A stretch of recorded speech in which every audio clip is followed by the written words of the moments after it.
príncipes e não gafanhotos.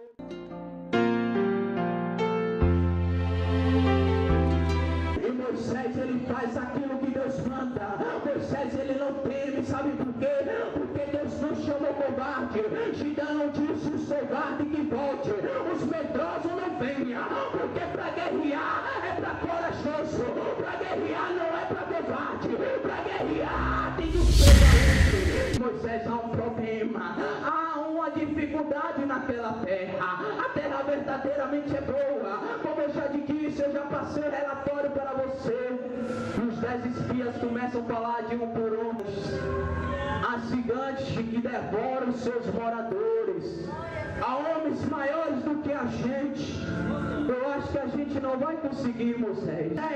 Os 10 espias se corromperam com aquilo que eles viram.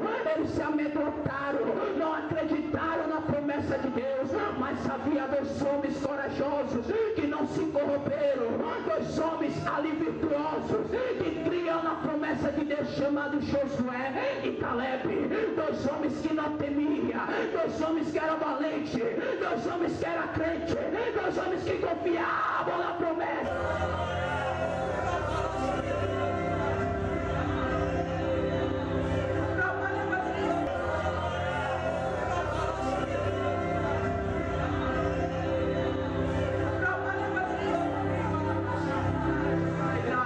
A terra era boa, a terra manava leite e mel, mas havia medrosos, como Gideão disse: volta os medrosos, covarde não fica, só vem os valentes, porque o exército de Deus é feito por príncipes e não por gafanhoto. O exército de Deus não é feito pela síndrome de gafanhoto, mas sim com a unção de Deus, mas sim com a unção que levanta do monturo necessitado e faz se assentar entre os príncipes do seu povo.